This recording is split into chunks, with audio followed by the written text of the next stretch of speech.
Salut tout le monde et bienvenue chez Hobbypam. Alors aujourd'hui, ouverture de boîte et présentation du Sheridan de chez Tamiya au 1.35. Voilà. Et on va le comparer avec le modèle de chez Academy, toujours au 1.35. Et puis on va voir ce que ça donne. Alors le Sheridan, déjà, c'est un char un peu particulier qui a été développé dans les années 50. Et c'est un char anti-char. Et la particularité, comme vous pouvez le voir, il a un canon très spécial.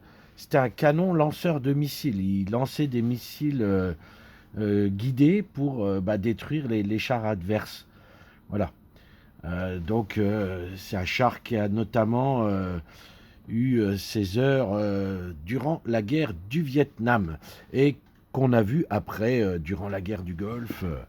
Et bon, aujourd'hui, il n'est plus en activité, mais voilà, c'est un tank assez particulier. Et du coup, ça lui donne cette forme assez particulière. Bon, ça c'était la petite histoire. Donc, le kit Tamiya est assez récent. C'est un kit qui date de 2019. Alors, Tamiya en avait déjà fait un qui, lui, était plutôt ancien, puisqu'il datait des années 70. Et le moule s'est arrêté vers les 2011 dans ces choses-là. Et après, ils en ont refait un en 2019. Voilà. Alors, on va commencer par la notice. Alors, les petits papiers d'usage qui vous expliquent qu'il est conforme à l'Union européenne et puis à toutes les normes. Voilà. Une petite planche de décalque. Bon, là, on la verra pas bien. Vous voyez pas grand-chose. Voilà, petite planche de décalque. Hop, ça, c'est aussi petit papier pour les outils. Et on va commencer par ça. Donc, alors, ça va être un petit historique qui vous explique toute l'historique du char. Voilà, c'est en anglais et en japonais. On a la même chose en couleur avec des photos du modèle, du vrai modèle, vous voyez, en opération au Vietnam et avec les couleurs et les décorations qui sont fournies. Deux décorations fournies donc durant la guerre du Vietnam 1969, donc on est plutôt en début de la guerre du Vietnam. Voilà. Alors on a un gars qui pose devant son char et là le petit historique, il est en français et en allemand et en anglais. Voilà, donc là il y a moyen de lire un petit peu. Et puis on a même là pour les décorations du casque, voilà, avec le petit historique, aussi en japonais, avec des petites images. Alors, on n'en fera peut-être pas grand-chose de ces images, mais ça donne une idée, voilà, de comment, vous voyez, là, ils sont tous posés sur le char. Voilà, donc ça, c'est pas mal. On va attaquer la notice. Bien sûr, les notices Tamiya, maintenant, on les connaît bien, les petits livrets, avec les codes couleurs, toujours avec les bombes, correspondance avec les peintures XF, donc les peintures acryliques à base d'alcool, hein, qui sont déterminées, c'est toujours les mêmes références couleurs. Voilà. Ah oui, il y a une petite planche de photo découpe qui se trouve par là. On va voir tout à l'heure. Voilà, les décorations. Et on commence par la caisse. Donc voilà, là, la caisse, elle n'est pas en un seul morceau. Il va falloir former la caisse. Toc. Alors les Sheridan, il y a eu aussi RFM là qui en sortent un. Donc ils avaient déjà sorti RFM une version plutôt récente, Desert Storm, et là ils en sortent un version Vietnam. Bien entendu, quand je le recevrai, on regardera, on fera la différence. Sans nul doute que le RFM sera beaucoup plus détaillé et parce que forcément c'est un kit très récent. Mais on verra ça plus tard. Voilà, les chenilles, alors c'est pas maillon par maillon, Tamiya. Ils font souvent des chenilles par module. Moi, je trouve que c'est pas mal. Après, bon, ça, c'est à chacun. Chacun voit en fonction. Et ça, je trouve que c'est pas mal. Alors, c'est mieux que les chenilles caoutchouc. C'est moins compliqué que les chenilles maillon par maillon. Donc, ça peut être une bonne alternative. Il y a pas mal de pièces pour renforcer la caisse, pour faire... Vous voyez, c'est pas mal de choses. Là, voilà, ça c'est On peut laisser l'endroit où il y a le chauffeur ouvert ou fermé avec le petit gars là qui conduit son char. Voilà. Là, vous avez les gabarits pour faire les petites grilles qui vont se mettre là. Voilà. C'est pareil, hein, ça. S'il y en a qui ne se sentent pas de le faire, ouais, ça va pas non plus. Ça va pas non plus dénigrer le char si vous ne les mettez pas. Là, c'est la grille de devant avec le gabarit. Alors, j'ai un doute. Oui, c'est bien une petite grille en photodécoupe. Donc, ça va être au choix. Soit on met la grille, soit on met le grillage, parce que vous verrez, il y a un petit grillage. Taille réelle, vous voyez. Ça fait un petit gabarit. Après, on attaque la tourelle. Vous voyez, Tamiya, c'est plutôt bien détaillé. Les notices sont bien faites. Ils sont très, très compréhensibles. Les petits schémas sont bien nets, bien lisibles. Donc chez Tamiya, généralement, il n'y a pas vraiment de problème. Hein. En termes de montage, voilà, là, c'est les lances fumigènes. Et puis dessus, ça, c'est la tourelle un peu particulière avec la doucette là qu'on voit au-dessus. Hop, la mitrailleuse dont je vous parlais à l'instant. On peut mettre soit l'espèce de... Ça doit être les trucs pour les infrarouges, enfin les spécialistes diront, mais on peut faire soit fermé avec une bâche dessus, soit ouvert comme ça. Voilà, ils vous disent, voilà, c'est au choix.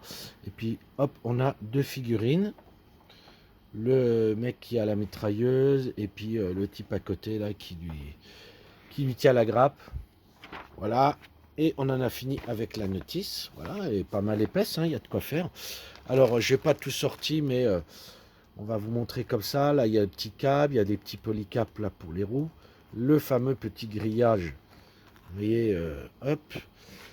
On va commencer par la caisse, qui est dans un verre un peu kaki, comme ça. C'est qu'on dirait du kaki drabe.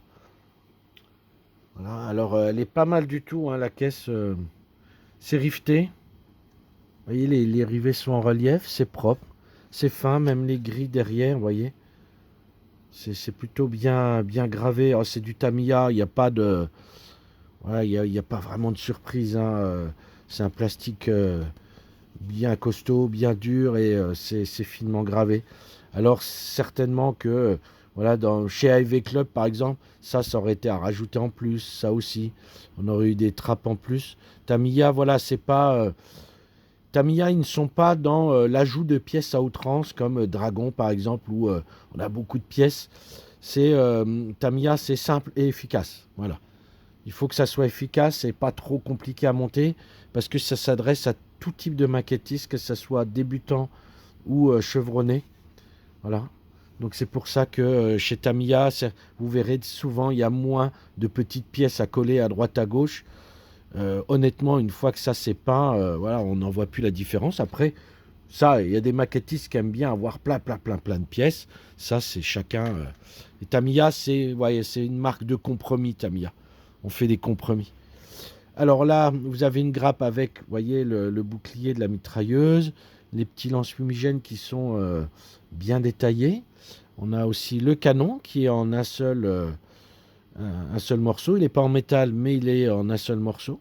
Voilà, on aurait juste... Et je ne sais pas si vous verrez, mais il y a les rainures à l'intérieur. Alors je vais essayer de peut-être éclairer l'intérieur.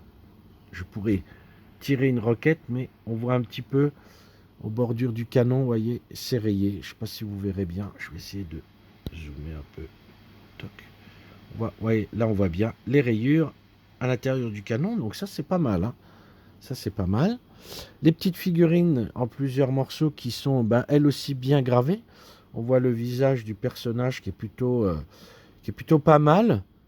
Hein, pour la peinture, hein, les vêtements, vous voyez, là, on a le gilet pare-balles qui est bien représenté. Ça, pour moi, c'est important. Dans cette période du Vietnam, les vêtements étaient assez particuliers. Ils se distinguaient bien de la Seconde Guerre mondiale. Ils avaient des gilets pare-balles, des choses comme ça. Et là, c'est plutôt bien représenté. Même les tissus, vous voyez, c'est plutôt pas mal. On pourrait toujours faire mieux. Mais alors, le casque, bizarrement, il est en deux parties. Donc il faudra forcément poncer un petit peu le milieu, mais le M16 là aussi qui est très propre. Souvent les armes, c'est ça qui est un petit peu qui fait un peu défaut sur certaines maquettes. C'est là où on voit un peu la qualité des kits. Par exemple, la mitrailleuse du 7, elle est pas mal représentée, mais par exemple, le bout du canon, il n'est pas percé. Alors, c'est un détail, mais il faudra soit le percer avec un petit foret. Ce qui là est faisable parce qu'on a le cache-flamme voilà, qui est assez. Voilà, c'est pas un tout petit trou à faire. Et sinon, on trouvera des mitrailleuses, soit avec un canon métal. Il y a des kits chez Azuka notamment qui font des très belles mitrailleuses qu'on pourra rajouter, mais celle-là, elle est plutôt propre. Après, on a une grappe ici avec toutes les pièces pour le canon, les tourelles. Vous voyez? Toc. Ça, c'est ouais, là, je sais plus comment ça s'appelle, le bouclier du canon, là. Hop. Les petits jerrycans. Vous voyez, il y a certaines marques, ils auraient mis un jerrycan et la sangle, elle aurait été en photo découpe, par exemple. Vous voyez? Ça, c'est... Voilà, on a l'autre côté de la mitrailleuse avec la caisse et les balles. Donc c'est propre, hein, ça reste du Tamiya. Tamiya, il n'y a pas de surprise. On sait que c'est qualitatif. Voilà, la tourelle, qui a une forme assez particulière. Hein. Ça, c'est la caisse, le dessous de la caisse. Les montants. Il y a quand même des détails plutôt sympas. Il y a des petits câbles. Vous voyez, les sangles, là, sont bien représentées aussi. Avec le reflet de la lumière, là, vous les voyez bien, les sangles. Hein. Ouais. Vous allez dire, hey, Obipam, voilà, les petites sangles qui sont pas mal du tout. Une belle grappe. On a 2 grappes identiques avec les trains de roulement et puis ces fameux morceaux de chenille. Voilà. C'est pas un gros char, hein. Vous verrez, avec les phares.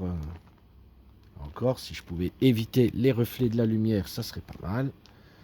Les petites caisses sur le côté. Voilà. Toc, voilà. Hop, des petites parties transparentes pour vous savez, il y a le phare, il y a les petites visières pour les personnes, là, les petites lunettes.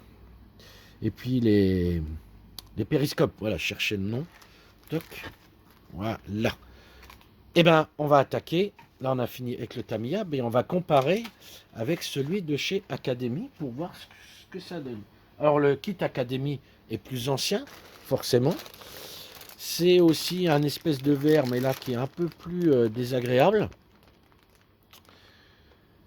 Moi, je l'ai monté, celui de chez Academy. Il est pas mal du tout. Il y a des petits trucs un peu galères, parce que vous voyez, par exemple, pour les petites sangles, ils vous mettent sur les morceaux de grappe des petites sangles qu'il faut couper et puis coller. Il y a même des écrous. Vous voyez, les petits écrous là, qu'il faut couper avec une lame bien fine, bien à ras, puis après on vient les coller là où il y a besoin. Alors c'est un peu chaud, hein. Voilà, toc. Là c'est la tourelle, il y a moins de grappes, forcément parce que la caisse elle est en un seul morceau. Là on a la tourelle avec les soudures. Alors, on peut peut-être comparer avec celle de Tamiya. Celle de Tamiya, les soudures sont moins marquées. Elles sont là, mais vous voyez, là, chez Academy, on voit bien les soudures. Tamiya,